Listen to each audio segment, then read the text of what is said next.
You notice the room before you notice yourself. The way voices overlap. The emotional temperature. Who feels dominant? Who feels fragile? Where tension hides beneath laughter. You sit down quietly, not because you have nothing to say, but because your nervous system is already working. You're listening, tracking, adjusting. You've learned how to disappear without leaving. And no one ever taught you that this was a skill. They just rewarded you for it.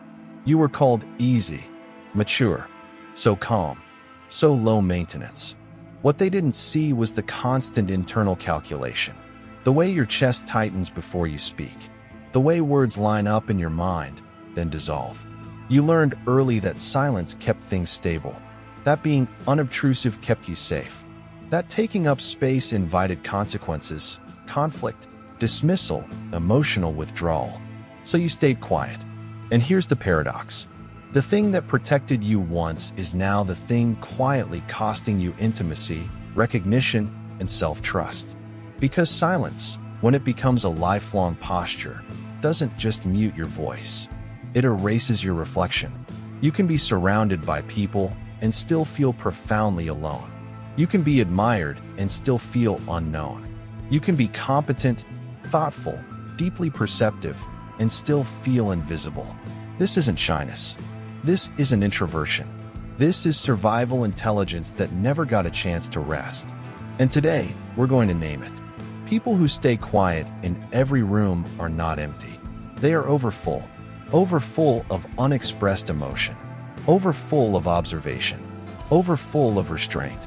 Psychologically, this archetype often forms in environments shaped by emotional unpredictability or neglect, places where expressing needs did not lead to care, but to inconvenience, minimization, or punishment.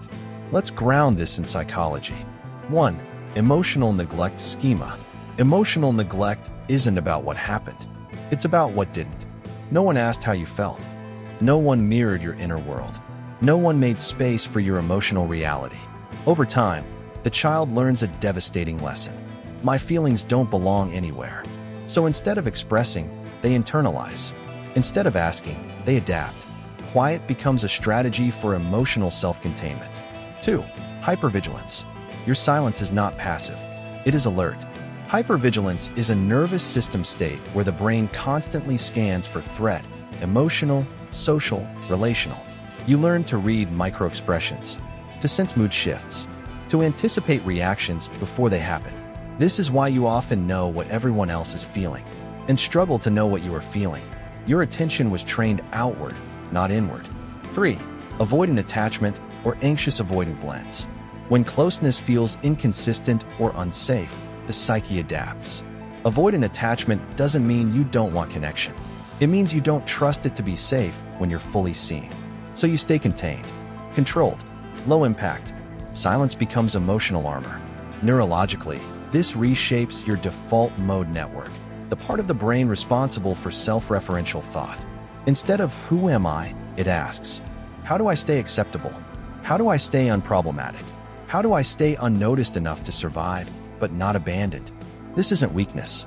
This is intelligence forged under pressure. But intelligence has a cost, and this cost is rarely visible. Carl Jung once said, "The most terrifying thing is to accept oneself completely." For quiet people, the terror isn't self-acceptance. It's self-revelation. Because somewhere along the way, authenticity became associated with loss. Loss of approval, loss of peace, loss of connection. So you made a trade. You traded truth for tolerance, expression for stability, authenticity for belonging. And no one told you that this trade compounds interest. The grief is subtle, invisible grief. It shows up when someone says, "I feel like I don't really know you." It shows up when you leave a conversation feeling untouched, when your ideas are repeated by someone louder and suddenly valued, when you're praised for being so easy to be around, but never deeply known. The core fear underneath the quiet is not rejection. It's emotional disruption. You fear that your presence will cost others something, that your needs will be too much, that your voice will destabilize the room. So even joy gets edited, even excitement gets softened, even pain gets privatized. And slowly, life becomes manageable, but smaller. Rilke wrote, Perhaps all the dragons in our lives are princesses who are only waiting to see us act, just once, with beauty and courage. But courage, for you, was never loud. It was endurance. These patterns don't disappear with age. They mature. They become refined. You might, in relationships, struggle to express needs until resentment builds. Attract partners who dominate emotional space. Feel safest with emotionally unavailable people. Confuse intensity with intimacy. In career, be highly competent but overlooked. Avoid self-promotion, even when deserved. Wait to be noticed instead of claiming space. Burn out from over-functioning silently. In self-worth, tie value to usefulness, not presence. Feel guilty for resting. Feel uncomfortable receiving attention. Downplay achievements instinctively. In boundaries, say it's fine when it isn't. Absorb others' emotions as your responsibility. Struggle to say no without explanation. Feel selfish for asserting preferences. In emotional regulation, suppress until shut down. Intellectualize feelings instead of feeling them. Experience delayed emotional reactions. Oscillate between numbness and overwhelm. In identity, ask, who am I really? Feel undefined without context. Mirror others unconsciously. Fear being seen without a role. These are not flaws. They are coping mechanisms that outlive their original environment. Healing begins not with forcing yourself to be louder, but with witnessing. Witnessing when silence is chosen, and when it is reflexive. Unlearning starts when you stop gaslighting yourself with, "This is just how I am," and begin asking, "What did this protect me from?" Healing does not mean becoming someone else. It means coming home to the parts of you that learn to hide. Inner child reparenting begins when you validate the quiet child who learned that safety came from disappearing, and gently teach them that presence no longer equals danger. Shadow work invites you to reclaim the disowned parts. Anger, desire, opinion, hunger for attention, not as flaws, but as life force. Nervous system regulation teaches your body that expression does not lead to collapse. Breath work, somatic awareness, slowing down enough to feel without scanning. And perhaps most importantly, choosing softness over survival mode. Letting yourself speak before the words are perfect. Letting your presence be felt without justification. Letting yourself take up space imperfectly. As the philosopher Seneca wrote, "We suffer more often in imagination than in reality."